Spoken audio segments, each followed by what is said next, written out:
The Lord showed me something many years ago when I finally realized how much of His Word I had read and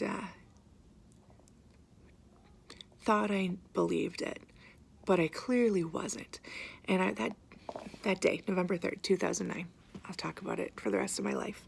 It was the day when I finally realized I wasn't, and that's all I wanted to do for the rest of my life, was to trust Him. That day, everything flipped, and it doesn't mean that everything I read, guys, I understand. I do not yet. But I'm telling you, it became a non-negotiable in my heart that if His Word says it, then there's a reason for it, and I need to understand it. And if I don't, it's okay. I have to trust Him, right? So this morning, I sat down to read. Because can I just tell you, like, real quick story. Savannah. Oh my gosh. Have you ever had... Okay, she lost her marbles this morning. Lost her marbles because her blanket needed to get washed. She loves that blanket. It is an extension of her. And she could not function with the fact that I had to wash it this morning, right? So I, after the meltdown, I'm holding her and I'm realizing she hasn't eaten this morning. She hasn't eaten. And as soon as I get food in her body, she can function. Can I just tell you, I just feel the need to remind myself this. We forget what Jesus said when He was in the desert to Satan, who was tempting Him to, make bread for himself. He hadn't eaten for 40 days by this point, physically eaten.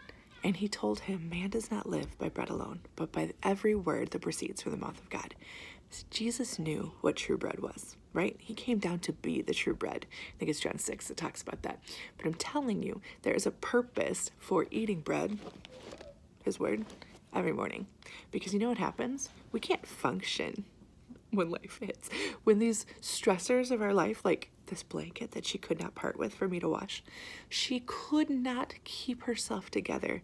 And it seemed super irrational because she hadn't eaten that morning, right? She hadn't eaten yet. And that was me this morning. I'm not going to lie. Like, it is not easy for me on this, I call it Corona schedule that happened mid-March, where everybody can sleep late and wake up late and just do what they need to. But you know what happens when we all sleep late? I don't dig into His heart for me until later, until life has already hit me in the face with stuff. And I am scrambling to get myself back in peace too many times. I mean, even once a month is too many times for me at this point in my heart. That's what I tell myself, that all grace to all y'all, I'm hard on myself. But for real, like, okay, so I sat down. I'm like, I need to just breathe. I need you to remind me who I am and who you said I am and who you are. So I opened and I'm in Luke 16. And the way my Bible is laid out, I have all of Luke 15 on one page and half of Luke 16, right? But I was starting in Luke 16. And I'm reading this story, and I don't feel called to like explain this whole thing to you right now, because I'm telling you, He's still helping me chew on it right now as I'm saying it. But Luke 16, this whole section is Jesus talking. He was at a meal with a Pharisee, invited him, and just after this, He starts talking about the prodigal son, the parable of the prodigal son, right? So that's Luke 15, and all about a certain man had 2 sons, and the younger of them said to his father, give me a portion of your goods that falls to me, right? And then we all know the story. He left, he partied with his friends, and he wasted all of it. And it's the story of what happened. Well, Luke 16 is the story of the unjust steward, and a certain rich man who had a steward, an accusation was brought before him that he was wasting his goods. So he called him and said, what is this I hear? Give me an account. And the steward said within himself, what shall I do? My master is taking it away from me. I can't dig. I'm ashamed to beg. This is what I'm going to do. And he goes to the people that owe his master money, and he makes arrangements with them, right? So I come to the end of this, verse 8 and 9, where Jesus talks about how the master commended the unjust steward because he dealt shrewdly. And it talked about how much more shrewd sons of this world are than the sons of the just, making a difference between those who are sons of God and those that aren't yet, right? And he's saying to the people around him, make friends for yourself by this unrighteous mammon, this wicked wealth is what he's talking about, right? That so that when you die, they may receive you in an everlasting home. And I'm reading this, and everything inside me, guys, is like, Lord, what? So I did what I don't normally do. I Googled for other people's opinions because I was stuck. Money is a sticking issue in my heart. I have, at least through my eyes, not seen it dealt with well in my family growing up. I've struggled, me and Jason have struggled to know how to do it. We've looked around at ourselves and just felt like, what are we constantly doing wrong? I'm telling you, money is not my easy point with God, right? So I'm looking up for other people's opinions on this verse, and that never goes well because most people that I look through online don't know God's heart at all. And you could tell just by reading what they write. And I'm reading it, I'm like, and I just closed it and I said, Lord, I don't see you here. What am I missing? And I felt him just encourage me to look at this whole page 15 and 16 right by itself, right together, and see something. So I'm looking at these and I'm realizing there's similarities in these two chapters. There's reasons that God put these right next to each other for me today. And I'm realizing the story of the prodigal son is a son and his father. He also wasted. But when he realized he had messed up, he wanted to run to his father. He wanted to ask for forgiveness so that he could be back in the house, right? He arose and he came. He arose and he ran. And then the father ran to him, right? And the story of the unjust steward, there's no father relationship. It's an angry master and his steward. And this man wasted it, but what did he do? He didn't go to the steward, to the master. He ran to the people that had debts, right? And then what really stuck out for me is how Jesus is saying in this part. He's telling the people around him, make friends for yourself by this unrighteous wealth. So when you fail, when you die, that's literally what it says, they may receive you into an everlasting home. So like all the hair in my head goes up and I'm like, I keep reading. Next page. Jesus goes on to say, no servant can serve two masters, for either he will hate the one and love the other, or else he will be loyal to one and despise the other. For you cannot serve God and mammon, that wealth, that unrighteous mammon. Now the Pharisees, who were lovers of money, heard these things also, and they derided him. And they said, he said to them, you are those who justify yourselves before men, but God knows your heart. For what is highly esteemed among men is an abomination in the sight of God. And what he showed me in that moment was, if we don't see his heart, we aren't even going to look for it. We're going to read it and say, Jesus said it. See, we have to know this. Make friends by unrighteous wealth. Like, do that. Like, if you don't know his heart, we're going to miss everything. And he showed me, he said, Lisa, look what I was doing. Look who I was teaching about. I was teaching to a mixture of people who knew my heart and people who refused to. And I'm teaching all of them. And I'm showing them what a father relationship is like with a son, even when he messed up. And then I'm teaching them what a worldly relationship looks like. And what stuck out, what he used to remind me so clearly is in verse 16, verse 9, when he said, make friends for yourself by unrighteous mammon, that wealth, so that when you fail, they may receive you into an everlasting home. He said, Lisa, where is your everlasting home? When you die, where will you be? And I know, where will we be, people? Where did Jesus say he's going to go to prepare a place for us? Where is our everlasting dwelling place? It is with him. It is with him, you guys. What he was telling these Pharisees was, here's one way of doing it. This is what the world does. This is how your father is. And he's saying, you cannot do both. You cannot do both. And like instantly he put in my heart the story of the woman. It's a couple different versions of it, but we're going to go to Mark 5, verse 20, verse 25. This is the woman with the issue of blood. If you are familiar with the Bible or not, I'm going to read Mark 5. Now a certain woman who had a flow of blood for 12 years and had suffered many things from many physicians, she spent all that she had and was no better, but rather grew worse. When she heard about Jesus, she came behind him in the crowd and touched his garment. For she said, if only I may touch his clothes, I shall be made well. Immediately, the fountain of her blood was dried up, and she felt in her body that she was healed of the affliction. And Jesus, immediately knowing in himself that power had gone out of him, turned around in the crowd and said, who touched my clothes? But his disciples said to him, you see the multitude thronging you, and you say, who touched me? And he looked around to see her who had done this thing. But the woman, fearing and trembling, knowing what had happened to her, came down and fell before him and told him the whole truth. And he said to her, daughter, your faith has made you well. Go in peace and be healed of your affliction. I'm going to read this verse again. Verse 32. And he looked around to see her who had done this thing. Now, you guys, she came up to him in a crowd, masses of people around him. She knew he was her healer. She knew in the scriptures, it just talked about how the Son of Righteousness will rise up with healing in his wings. That word wings is the end of the robe that they would wear. It had the tallit, I believe is what it's called, that it was kind of like a long scarf with fringes at the end. The end of it was called the wings.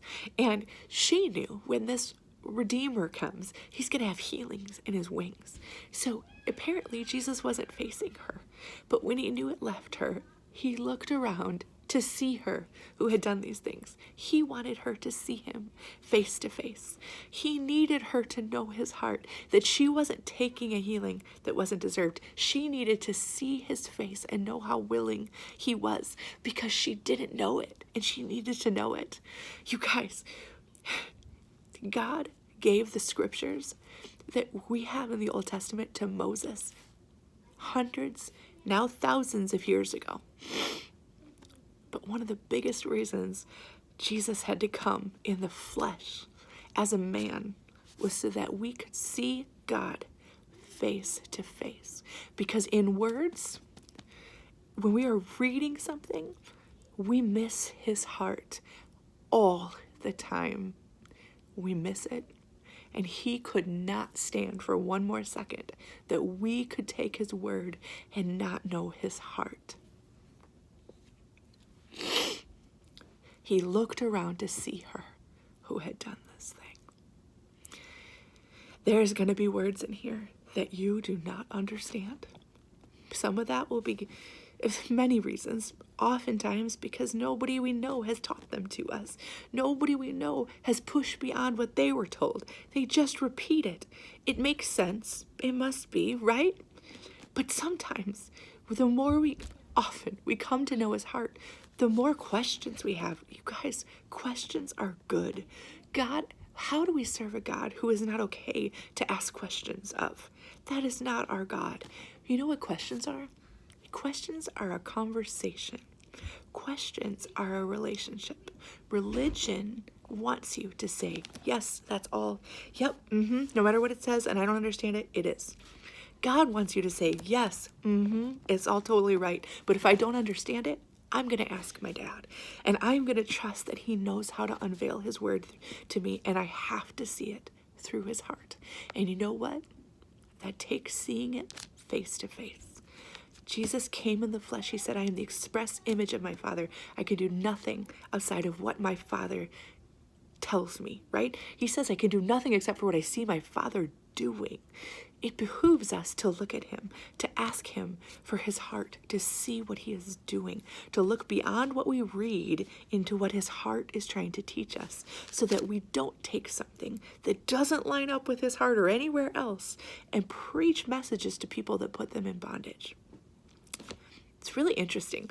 I ended up being a Spanish major in college because I had all these credits from high school, but it was phenomenal because all this language, like acquisition, like just It's all inside of me. Also, although I'm not fluent anymore, I'm telling you, I think God uses it all the time when I'm reading language to pull out these amazing things. But this is a really cool thing. I have taught the girls some Spanish over the years and when they're little because they want to. The older they get, they unfortunately want nothing to do with it. But Lucy and Savannah, it it's so interesting to me that you can say a word to them and they can repeat it, but they will get it wrong time and time again. The more complicated words, the only way I can get them to fully understand what I'm saying and be able to repeat it is to tell them to look at me, to watch me say it. When they watch me say it, suddenly they're able to repeat it. But when we're in a different room or when we're driving in the car and I'm facing forward and they can't see my face, they cannot repeat it correctly the first time. Once they've heard me, once they've seen me say it, once they've seen my lips make the words that they are hearing in their ears, they can see it. They can say it. But until they see me say it, they don't know. It's just a word. It's nonsense. Guys, until we see his face saying what his heart is saying, this is all just words. And in many times, it's nonsense. Gosh, is that hard to say?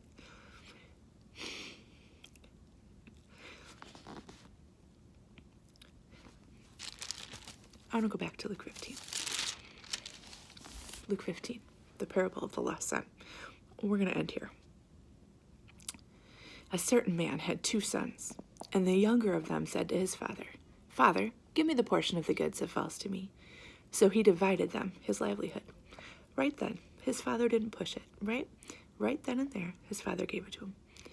Not many days after, the younger son gathered all of his stuff and journeyed to a far country, and there he wasted his possessions with prodigal living.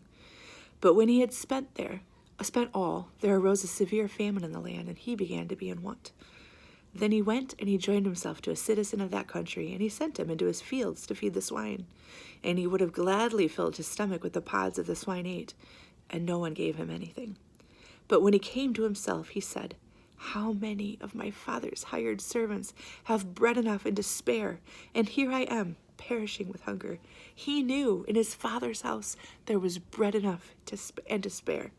So he said, "I will arise and go to my father, and I will say to him, 'Father, I have sinned against heaven and before you. I am no longer worthy to be called your son. Make me like one of your hired servants.' And he arose and came to his father. But when he was still a great way off, his father saw him and had compassion, and he ran and fell on his neck and kissed him." I heard a preacher once say, and it's such a beautiful image, his father ran. They wouldn't have run at that time. They had long tunics on. But his father to run would have had to hike up his tunic, maybe even tie it between his legs, and run. This is a dad who had been watching for him, who was not angry, who was watching for his son to come back. He fell on his neck and he kissed him. And the son said, "Father, I have sinned against heaven and in your sight, and I'm no longer worthy to be called your son." But the father said, he cut him off. He said to his servants, "Bring out the best robe, put it on him, put a ring in his hand and sandals on his feet." He would not let his son become a servant because there is a difference, people. There is a difference. We are no longer servants. We are sons of God. And the father said, "Bring the fatted calf here and kill it, and let us eat and be merry. For my son was dead, and he is alive. He was lost, and he is found." And they began to be merry. I'm going to finish this parable because it needs to be told in full. Now, as his older son was in the field, he came and drew near to the house. He heard music and dancing. There was 2 sons. We always hear this as the story of the lost son. But I would challenge you to think past what you've heard and wonder who the lost son was. Was it the one who left or the one who stayed? So his older son was in the field. He wasn't in the house. He was working. And as he drew near to the house, he heard music and dancing. And he called one of the servants and asked one of the servants what these things meant. He didn't ask his father. He asked those serving with him, the ones so busy they aren't even in the house. He's the son, and he's not in the house. He's working as one of the hired servants would. And he asks one of them for their opinion on his father. Who does that? This is what we do, people. So he called one of them and asked him what they meant. And he said to him, your brother has come, and because he has received him safe and sound, your father killed the fatted calf. But he was angry, and he would not go in. Therefore his father came out and pleaded with him. This son had been with his father all this time, and he was mad. How dare he? So he refused. He refused to go in what was right to where it was rightfully his. And he answered and said to his father, lo, these many years I've been serving you. I've never transgressed your commandment at any time, and yet you never gave me a young goat that I might make merry with my friends. That son didn't want the goat to celebrate with his father. He wanted it to make merry with his friends. He had no heart for the father or his house. He was so busy working for him that he forgot he was an heir to all of it. As soon as the son of yours came, he said, he who has devoured your livelihood with harlots, you killed the fatted calf for him. And the father said to him, son, you are always with me, and all that I have is yours. It was right that we should make merry and be glad, for your brother was dead, and he is alive again. He was lost, and he is found.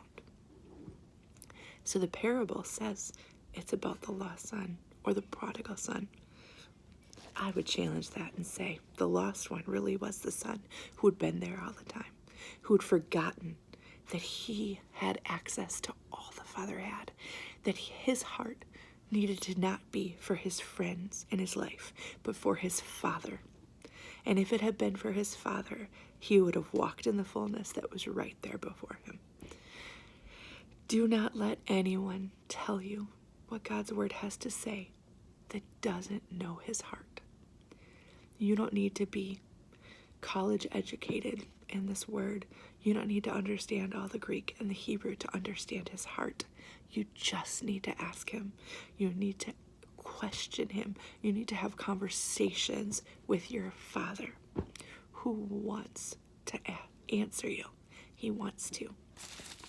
And like Mark 5:32 says, he looked around to see her who had done this. When you see his face, when you see the joy it gives him to give to you, it changes everything. Happy Monday.